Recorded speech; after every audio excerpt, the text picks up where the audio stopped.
Next మన management అకౌంటింగ్లో నిన్న comparative income statement and comparative balance sheet మనం చూసామండి. ఈరోజు సెకండ్ మెథడ్ అయినటువంటి కామన్ సైజ్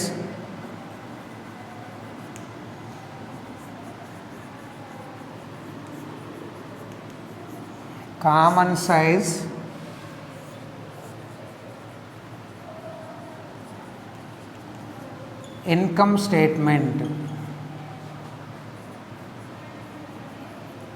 ఇక్కడ ఈ కామన్ సైజ్ దీన్నే సమపరిమాణ అని అడుగుతాడు ఎగ్జామినర్ తెలుగులో. ఒక్కోసారి కామన్ సైజ్ అనే మాటతోటి మనకు లెక్క ఇవ్వడం చేస్తున్నారు. ఈ ఇన్కమ్ స్టేట్మెంట్ మనం చూసినట్లయితే కంపారిటివ్ ఇన్కమ్ స్టేట్మెంట్ అనేటటువంటిది మనం అంశాలు అనేటటువంటివి చూసినట్లయితే అక్కడ మొత్తం అంశం మీద మనం పరిగణలోకి తీసుకోమండి. అర్థమవుతుంది. ఆస్తులు బట్టి తీసుకుంటే మొత్తం ఆస్తుల్ని కానీ అంటే మొత్తం యొక్క విలువల్ని పరిగణలోకి తీసుకోకుండా ఏ అంశానికి ఆ అంశాన్ని గత సంవత్సరాన్ని అక్కడ తీసుకుంటూ మనం చేయడం అనేటటువంటిది చేశాము. ఇక కామన్ సైజ్ ఇన్కమ్ స్టేట్మెంట్ చూసినట్లయితే ఇక ఆదాయ నివేదిక మనం చూసినట్లయితే ఖచ్చితంగా ఏ ఖర్చు అయినా సరే అమ్మకాలకు మీదే మనం రికవరీ చేసుకోవాలి. కాబట్టి ఉదాహరణకి అమ్మకం పెరిగింది అంటే అమ్మిన వస్తువులు వ్యయాలు కూడా పెరుగుతాయి. Cost of goods sold is also increasing అన్నమాట. కాబట్టి ప్రతిదీ కూడా ఒక పరిపాలనా సంబంధమైనటువంటి ఖర్చులు పెరిగినా లేకపోతే సాధారణపరమైనటువంటి ఖర్చులు పెరిగినా కూడా ఇవన్నీ కూడా రికవరీ మన అమ్మకాల ద్వారానే చేస్తాం. కాబట్టి ఇక్కడ మనం అమ్మకాన్నే ప్రాతిపదికగా తీసుకుంటాము. కాబట్టి మొత్తం అమ్మకాల ద్వారా ఇక్కడ పర్సంటేజ్ అనేటటువంటిది కాలిక్యులేషన్ అనేది చేసుకుంటామండి. ఇది కూడా చాలా చాలా ఈజీ టాపిక్ అని మనం చెప్పాలి. దీనికి సంబంధించినటువంటి సమ్ రాసుకోండి. The income statement of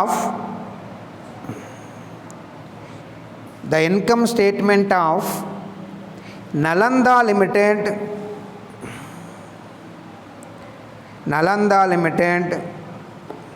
for 2009 and 2010 are given below.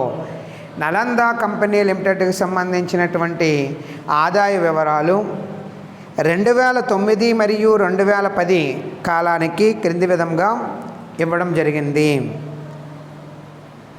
Okay, prepare common size income statement. Common size ఆదాయ నివేదికను తయారు చేయండి. సో లెక్క రాసుకోండి.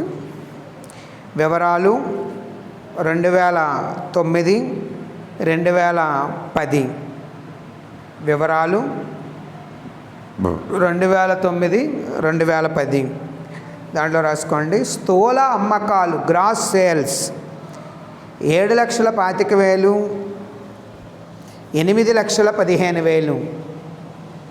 స్థూల అమ్మకాలు 7,25,000 8,15,000. లెస్ రిటర్న్స్ వాపసులు 25,000 15,000. తీసేస్తే 7,00,000 8,00,000. దాని ఎదురకుండా నికర అమ్మకాలు నెట్ సేల్స్ అని రాయండి. నికర అమ్మకాలు దానిలోంచి less cost of goods sold అమ్మిన వస్తువుల వ్యయము. Cost of goods sold 5,95,000 6,15,000. 5,95,000 6,15,000. తీసేస్తే 1,05,000 1,85,000. 1,05,000 1,85,000 అండర్లైన్ చేయండి. దాని ఎదురకుండా గ్రాస్ ప్రాఫిట్ స్థూల లాభము. నెక్స్ట్ హెడ్డింగ్ పెట్టండి. ఆపరేటింగ్ ఎక్స్పెన్సెస్ నిర్వహణ వ్యయాలు అండర్లైన్ చేసి నిర్వహణ వ్యయాలు అండర్లైన్ చేసి దాంట్లో అడ్మినిస్ట్రేటివ్ ఎక్స్పెన్సెస్ పరిపాలనా ఖర్చులు 23,000 24,000. 23,000, 24,000. నెక్స్ట్ అమ్మకం మరియు పంపిణీ ఖర్చులు, selling and distribution expenses. Selling and distribution expenses 12,700, 12,500. Total 35,700, 36,500. Underline చేయండి. మళ్ళీ ఆపరేటింగ్ ఇన్కమ్, నిర్వహణ ఆదాయం. Operating income 69,300, 1,48,500. 69,300, 1,48,500.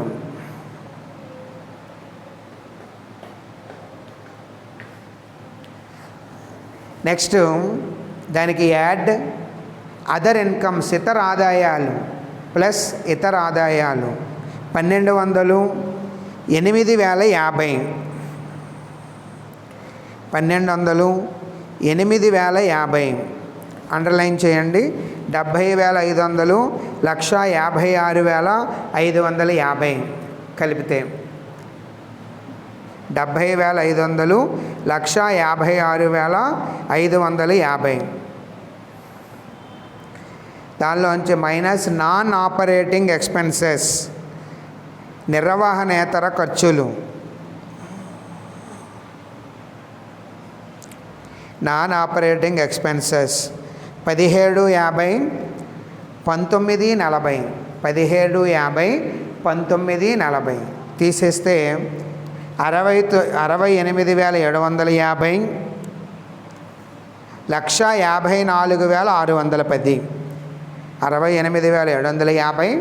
68,750, 1,54,550. సారీ, 1,54,610. దాన్ని ఎదుర్కొండా రాసుకోండి. నికర లాభము. ఇది వాడు ఇచ్చినటువంటి లెక్క. హెడ్డింగ్ పెట్టుకోండి. Common size statement, common size income statement for the year ended 2009 and 2010. 2009 మరియు 2010 కాలానికి అంతమయ్యే కాలానికి కామన్ సైజ్ ఆదాయ నివేదిక. ఇది కూడా చాలా చాలా ఈజీగా ఉంటుందండి.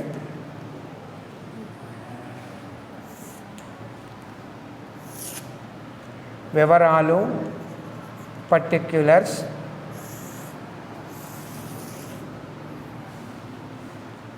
రెండు 2009.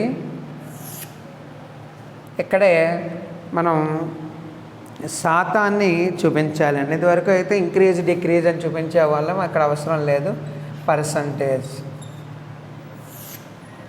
అలాగే 2010 పర్సంటేజ్. ఓకే. లెక్కలో వాడు ఏదైతే మనకి ఇచ్చాడో దాన్ని మీరు జాగ్రత్తగా అదే ఫార్మాట్లో తీసుకుంటూ రండి, సరిపోతుంది. ఏమి కష్టమేమి కాదు ఇది. మొట్టమొదటిగా మీరు తీసుకోవాల్సినటువంటిది ఏమిటి అంటే, ఇక్కడ గుర్తుపెట్టుకోండి, పర్సంటేజ్ అంతా కూడా అమ్మకాలకే చూసుకోవాలి. మీరు ఇంతవరకులాగా బేస్ ఇయర్ అనేటటువంటిది మనకి ఇక్కడ వర్తించదు. నెట్ సేల్స్ వాళ్ళ లెక్కలో మనకి రిటర్న్స్ అన్నీ తీసి ఇచ్చేసాడు కాబట్టి ఆ సేల్స్ని ఇక్కడ మీరు తీసుకోండి. నెట్ సేల్స్, నికర అమ్మకాలు ఎంత ఇచ్చాడు మనకి? 7 లక్షలు. ఇక్కడ పర్సంటేజ్ మనం మొట్టమొదటిగా 100కి సమానం చేసుకుంటాం. అమ్మకాలనే కదా మనం తీసుకునేది, అమ్మకాలనే కాబట్టి 7 లక్షలు బై 7 లక్షలు ఇంటూ 100, 100 సమానంగా ఉంటుంది. అలాగే ఇక్కడ 8 లక్షలు, ఇక్కడ 100. ఇప్పుడు నెక్స్ట్ దీంట్లోంచి మనం less cost of goods sold, cost of goods sold. ఈ కాస్ట్ ఆఫ్ గూడ్స్ సోల్డ్ మనకి ఎంత ఇచ్చాడంటే చూడండి 5,95,000. ఇప్పుడు ఈ పర్సంటేజ్ ఏ విధంగా కాలిక్యులేట్ చేయాలి మీరు చూసినట్లయితే పర్సంటేజ్, కాలిక్యులేషన్ ఆఫ్ పర్సంటేజ్.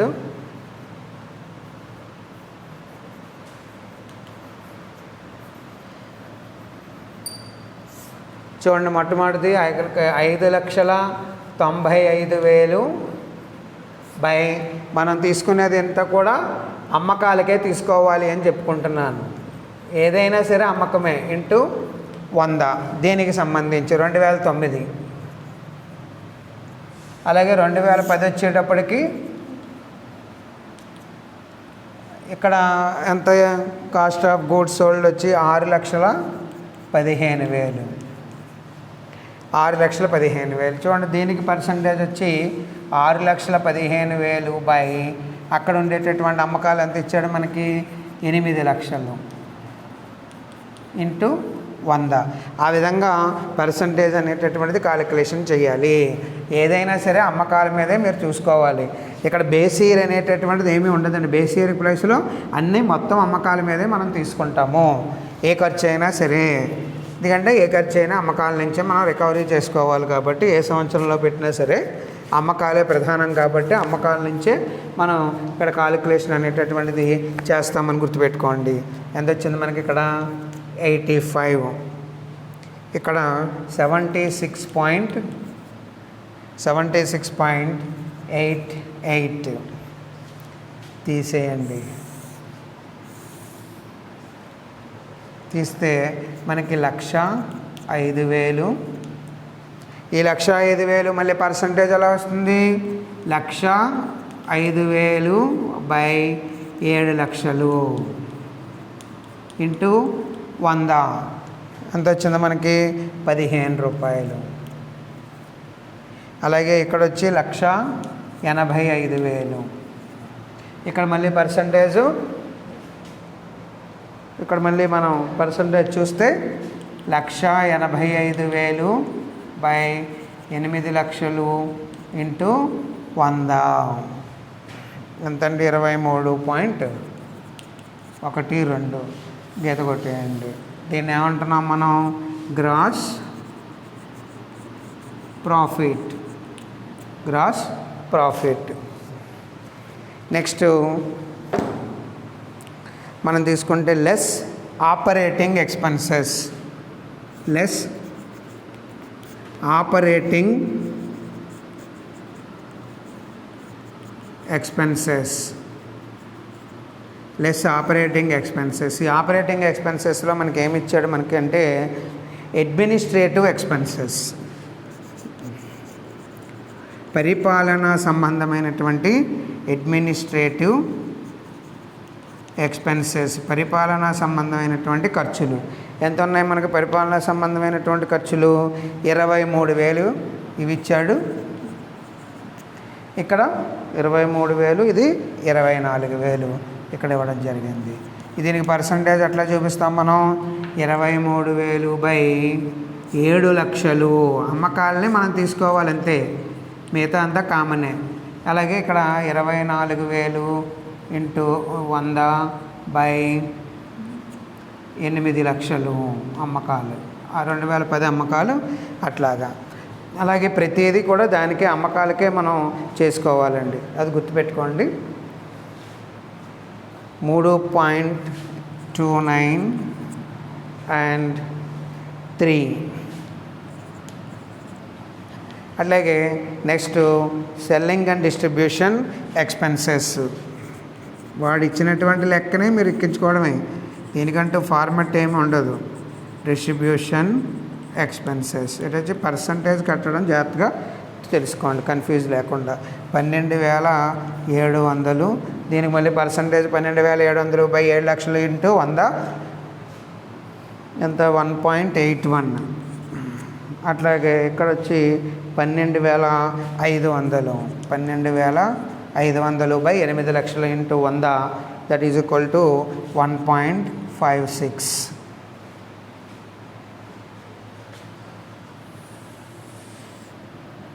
ఇక్కడ టోటల్ ఎక్స్పెన్సెస్ మనకి చూపించండి. Total expenses 35,700.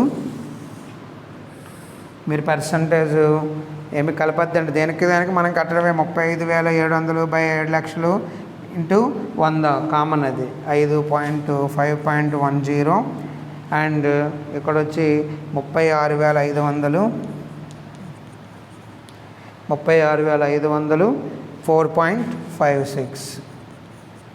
4.56 దాన్ని ఎదురకుండా రాసుకోండి. టోటల్ ఎక్స్పెన్సెస్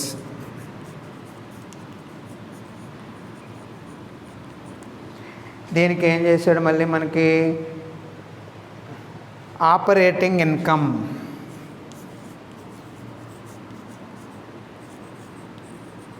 ఆపరేటింగ్ ఇన్కమ్ అనేటటువంటిది ఎట్లా వచ్చింది ఇక్కడ మనకి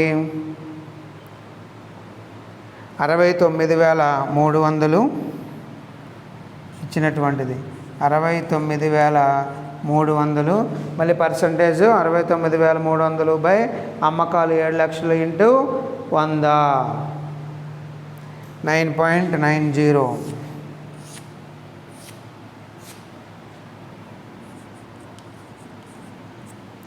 అలాగే 69,000 148,500.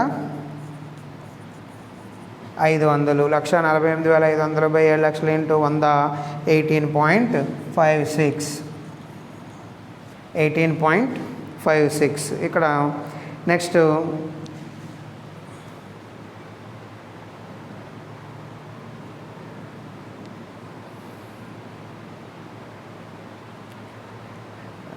Next other income.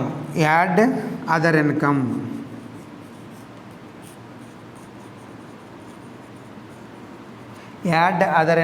Other income ఎంత ఇచ్చాడు ఇక్కడ? 1,200 ఒకటి ఇచ్చాడు. నెక్స్ట్ 8,050 ఒకటి ఇచ్చాడండి. దీనికి పర్సంటేజ్ చూసినట్టయితే 1,200 బై 7 లక్షలు 0.17. దీనికి చూసినట్లయితే 1. మీరు టోటల్ చేయండి. టోటల్ చేస్తే మనకి ఈ పైన చూపిస్తున్నాను, ఈ అమౌంట్ పైన వేస్తున్నాను, జాగ్రత్తగా చూడండి.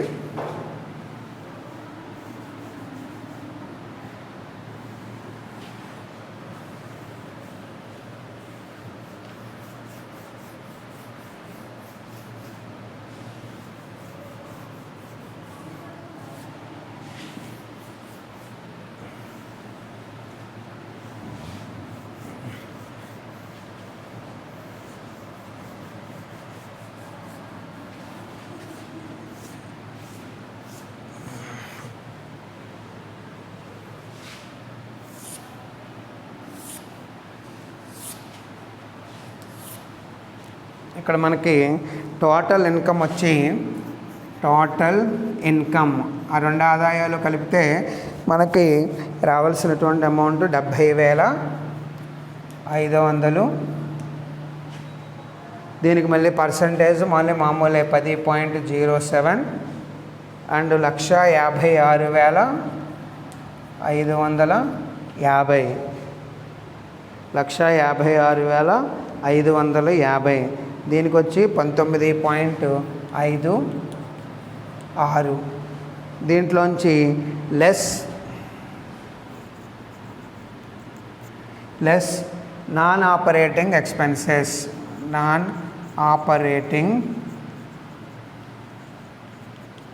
ఎక్స్పెన్సెస్.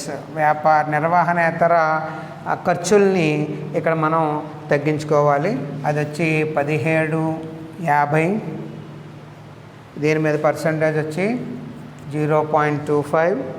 అండ్ ఇది 1,940 అండ్ పర్సంటేజ్ 0.24. మనం తీసేస్తే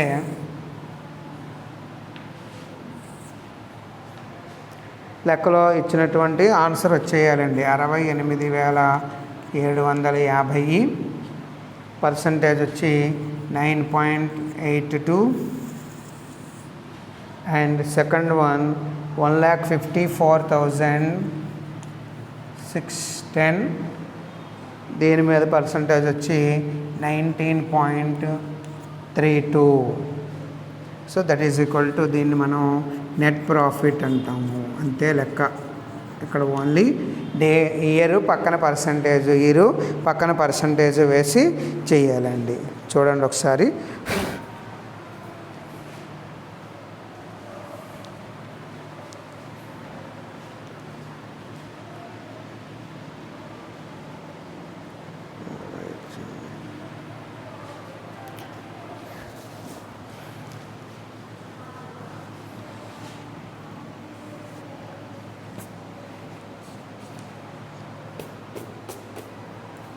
మరొక లెక్కని ఎక్కించుకోండి.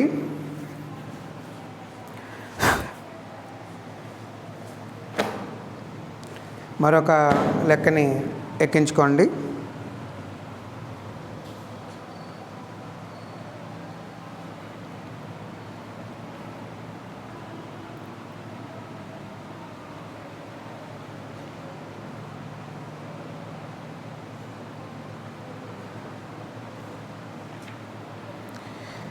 ఈ క్రింది వివరాల ఆధారంగా from the following particulars prepare common size income statement.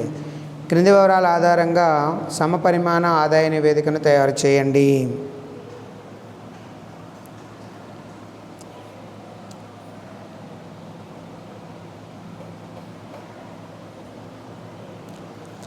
దాంట్లో రాసుకోండి వివరాలు, ఉషా కంపెనీ లిమిటెడ్, రెండోది రేటా కంపెనీ లిమిటెడ్.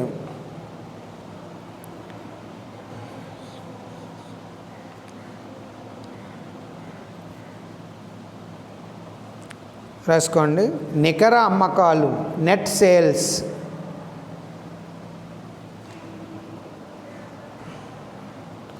నికర అమ్మకాలు నెట్ సేల్స్ 3 lakhs, 16 lakhs, 3 లక్షలు, 16 లక్షలు.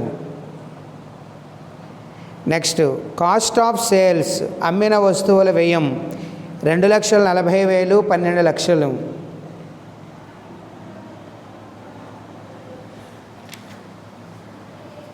నెక్స్ట్ అడ్మినిస్ట్రేటివ్ ఎక్స్పెన్సెస్, నిర్వహణ పరిపాలనా ఖర్చులు, నిర్వహణ సంబంధమైన ఖర్చులు 14,000, 1,00,000. సెల్లింగ్ ఎక్స్పెన్సెస్, అమ్మకపు ఖర్చులు 16,000, 1,40,000. ఆర్థికపరమైన ఖర్చులు ఫైనాన్షియల్ ఎక్స్పెన్సెస్ 4,000, 40,000. ఇది వాడు ఇచ్చినటువంటి లెక్క. ఇందాకటి లెక్కకి హెడ్డింగ్ పెట్టుకోండి ఒక ప్లేస్లో కామెంట్ అని. దానికి కూడా మనం కామెంట్ అనేటటువంటిది ప్రతి దాంట్లో కామన్గా వ్యాఖ్యానించడం అనేది చాలా చాలా ఇంపార్టెంట్. ఈ కామెంట్ కనుక చూసినట్లయితే ఒకసారి చూడండి. The cost of sales percentage came to 76.88% in 2010 from 85% in 2009. There is a decrease of 8.12% in cost of sales percentage. So 2010 సంవత్సరాన్ని 2009వ సంవత్సరం అమ్మకాలతో పర్సంటేజ్తో పోలిస్తే ఒక 8.12% మనకి తేడా అనేటటువంటిది కనపడింది, తగ్గింది. అలాగే due to this gross profit showing moderate increase, కానీ స్థూల లాభం మాత్రం కొంచెం కొద్దిగా పెరుగుదల అనేటటువంటి స్థూల లాభంలో మనకి కనిపించిందనమాట. అలాగే due to decrease in operational expenses, the operating profit percentage has gone up from 9.9% in 2009 to 8.56% in 2010. అలాగే ఆపరేటింగ్ ఖర్చుల్లో కూడా మనకు కొంత ఖర్చులు తగ్గినట్టుగా కనిపిస్తున్నాయి. అట్లాగే ఆపరేటింగ్ నిర్వహణ లాభాన్ని కనుక మనం చూసినట్లయితే కొంచెం బెటర్గా ఇంప్రూవ్మెంట్ అంటే కనబడుతోంది. 2010తో మనం పోల్చుకున్నట్లయితే 2009తో కంపారిజన్ చేసుకుంటే 2010లో మనకి ఈ ఆపరేటింగ్ ప్రాఫిట్ అనేటటువంటిది కూడా మనకి పెరిగిందనమాట, నిర్వహణ ఖర్చులు ఆధారంగా మనం చూసుకున్నట్లయితే.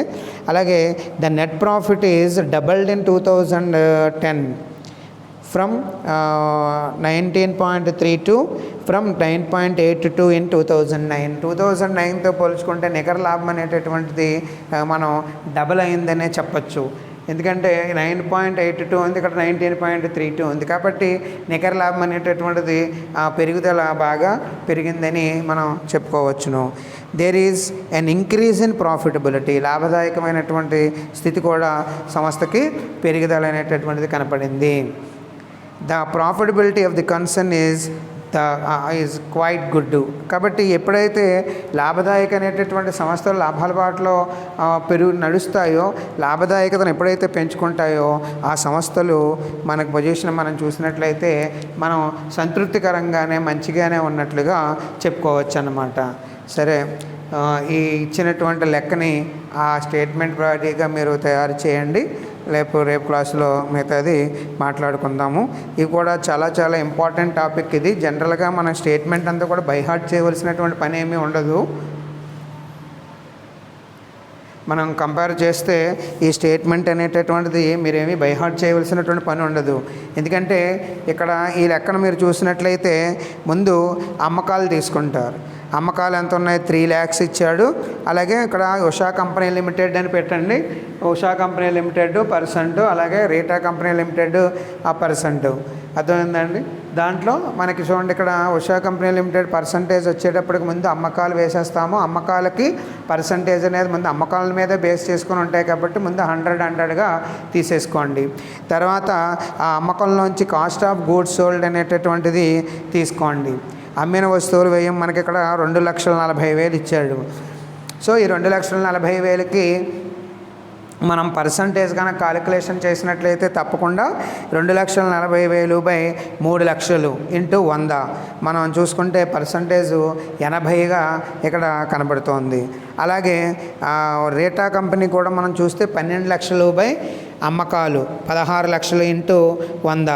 సో పర్సంటేజ్ వచ్చి 75గా చూపించండి. ఎప్పుడైతే అమ్మకాల్లోంచి అమ్మిన వస్తువుల వ్యయం తీసేస్తామో ఆ వచ్చేటటువంటి మొత్తాన్ని మనం గ్రాస్ ప్రాఫిట్గా తీసుకుంటాం, స్థూల లాభంగా పరిగణలోకి తీసుకోవాలి.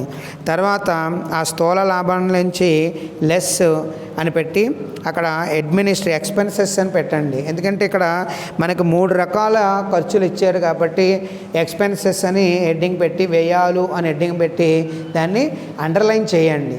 అండర్లైన్ చేసి అక్కడ మొట్టమొదటిగా మీరు తీసుకోవాల్సింది ఏమిటి? వాడు ఇచ్చినటువంటి ఎక్స్పెన్సెస్లో సెల్లింగ్ ఎక్స్పెన్సెస్ వచ్చి 16,000. దీని పర్సంటేజ్ కాలిక్యులేషన్ ఎలా చేస్తాం మనం? 16,000 అక్కడ అమ్మకాలు ఆ ఉషా కంపెనీకి సంబంధించి 3 లక్షలు ఉన్నాయి కాబట్టి 16,000 3 లక్షలు ఇంటూ 100 మనకి ఇక్కడ 5.33% అనేటటువంటిది వస్తుంది. అలాగే రేటా కంపెనీకి సంబంధించి అమ్మకపు ఖర్చులు చూసినట్లయితే 1,40,000. ఈ 1,40,000 దాని యొక్క అమ్మకాలు 16 లక్షలు ఇంటూ 100 అక్కడ కూడా ఒక పర్సంటేజ్ మీరు కాలిక్యులేషన్ చేస్తారండి. అలాగే నెక్స్ట్ అడ్మినిస్ట్రేటివ్ ఎక్స్పెన్సెస్ అంటే పరిపాలనా సంబంధం లేదా నిర్వహణ సంబంధమైనటువంటి ఖర్చులు. ఇది 14,000 మనకు లెక్కలు ఇవ్వడం జరిగింది, దానికేమో ₹1,00,000 ఇవ్వడం జరిగింది. దీనికి కూడా సేమ్ యాజ్ పర్సంటేజ్ కాలిక్యులేషను 14,000 3 లక్షలు ఇంటూ 100. అలాగే 1,00,000 16 లక్షలు ఇంటూ 100 పర్సంటేజ్ అనేటటువంటి తీసుకోండి. అట్లాగే నెక్స్ట్ ఆర్థికపరమైనటువంటి ఖర్చులు. ఇక్కడ ఆర్థికపరమైనటువంటి ఖర్చులు కూడా మనం సేమ్ పర్సంటేజ్ అమ్మకాలనే మనం బేస్ చేసుకొని తీసుకోవాలి. కాబట్టి ఇక్కడ మనకు 4,000 రెండోది 40,000 ఇవ్వడం జరిగింది. ఇక్కడ అమ్మకాలకు సంబంధించినటువంటి ఖర్చుల్లో మనం పర్సంటేజ్ ఎలా కాలిక్యులేషన్ చేస్తామంటే 4,000 ఉషా కంపెనీకి సంబంధించినటువంటి అమ్మకాలు 3 లక్షలు ఉన్నాయి కాబట్టి 4,000 3 లక్షలు ఇంటూ 100. అలాగే రీటా కంపెనీకి వచ్చి 40,000 16 లక్షలు ఇంటూ 100. సో మీరు పర్సంటేజ్ అనేటటువంటిది వేస్తారు. ఈ 3 ఖర్చుల్ని కలిపేయండి. మళ్ళీ కలిపేటటువంటి మొత్తాలను మీకు కూడా మనం చూసినట్లయితే 34,000 రూపాయలు ఆ ఉషా కంపెనీ లిమిటెడ్కి వచ్చింది. అలాగే రీటా కంపెనీకి వచ్చేటప్పటికి 2,80,000 రూపాయలు అనేటటువంటిది ఉషా కంపెనీ లిమిటెడ్ రీటా కంపెనీకి వచ్చింది. దానికి కూడా మళ్ళీ మీరు పర్సంటేజ్ అనేది అమ్మకాలను ఆధారంగానే చేసుకోవాలండి. అంటే 34,000 3 లక్షలు ఇంటూ 100. అలా అదే మాదిరి 2,80,000 16 లక్షలు ఇంటూ 100. సో అక్కడికి మొత్తం ఖర్చులు అని చూపించండి.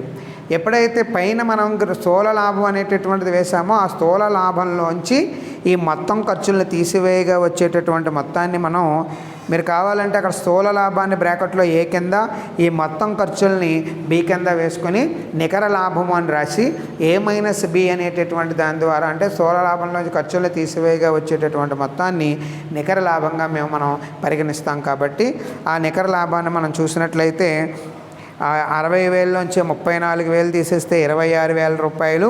మళ్ళీ 26,000ని పర్సంటేజు అమ్మకాల మొత్తం ద్వారానే చూడాలి. కాబట్టి ఈ 26,000/3 లక్షలు ఇంటూ 100 మనకు వచ్చి 8.67% ఇక్కడ చూపిస్తోంది. అట్లాగే 1,20,000 ఏమో నికర లాభం రీటా కంపెనీకి వచ్చింది.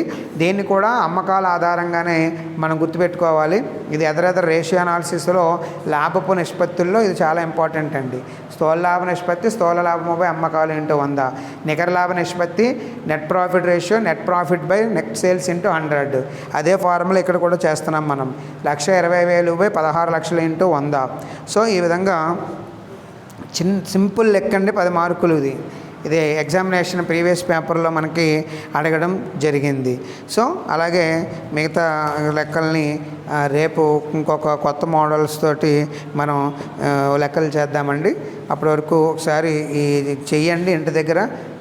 రేపు కొత్త మోడలు చెప్పుకుందామండి. చాలా ఈజీ టాపిక్స్ ఇవి. 1కి 2 సార్లు ఇంటి దగ్గర చేసుకుంటూ ఉండండి.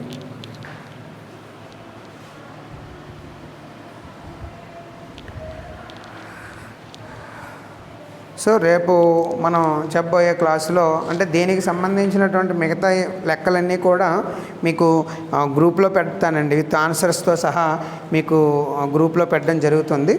అవి ఒకటికి మీరు నోట్స్ ఒకటి సెపరేట్గా పెట్టుకుని, ఎందుకంటే సిస్టమ్ మన సెల్లో ఉన్నాయి కదా అని కాకుండా ఓ పేపర్ మీద లేదా బుక్లోనే ఎక్కించుకొని ఈ మోడల్ ఎట్లా చేస్తున్నారు, ఆన్సర్లు ఏ విధంగా వచ్చాయి అనేది ఒకసారి మీరు ఫార్మెట్ని కూడా దగ్గర పెట్టుకొని చేసుకోండి.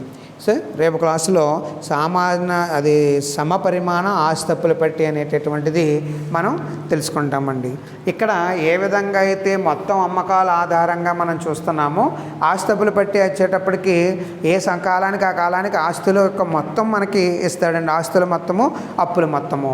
సో ఆస్తుల వాల్యూ చేసేటప్పుడు ఆస్తుల మొత్తాన్ని ఆధారంగా తీసుకుంటాము, అప్పులను తీసుకునేటప్పుడు అప్పుల యొక్క మొత్తాన్ని ఆధారంగా తీసుకుంటాం. అంటే నిన్నటి లెక్కలు కాకుండా నిన్న మనం బేస్ ఇయర్ అనేటటువంటిది ఆధారంగా తీసుకున్నాం. బేస్ ఇయర్ అసెట్స్ని ఆధారంగా తీసుకున్నాము. ఇక్కడ వచ్చేటప్పటికి బేస్ ఇయర్ అసెట్స్ అనేటటువంటిది కాకుండా ఆస్తుల యొక్క మొత్తం విలువల్ని పరిగణలోకి తీసుకుంటూ మనం ప్రతి ఆస్తి యొక్క పర్సంటేజెస్ని మనం కాలిక్యులేషన్ అనేటటువంటిది చెయ్యాలి. అంటే ఇక్కడ పెరగడం తగ్గడం కాదు, ఏ ఇయర్కి సంబంధించి ఆ ఇయర్ ఆ సంవత్సరపు మొత్తం నికర టోటల్ వాల్యూస్ తోటి మనం ఇక్కడ పరిగణలోకి తీసుకుంటాం. కాబట్టి ఈ లెక్కలు మనకి చాలా ఇంపార్టెంట్ అండి. ఎప్పుడైతే ఈ విధంగా తీసుకుంటామో మేనేజ్మెంట్కి మరింతగా సమర్థవంతమైనటువంటి నిర్వహణ తీసుకోవడానికి, నియంత్రణ చేయడానికి, నిర్వహణపరమైనటువంటి చర్యలు తీసుకోవడానికి మేనేజ్మెంట్కి అవకాశం ఉంటుందన్నమాట. కాబట్టి రేపు క్లాసులో సమపరిమాణ ఆస్తప్పుల పట్టి అనేటటువంటిది దాని గురించి చర్చించుకుందాం. Common size balance sheet. Okay, thank you.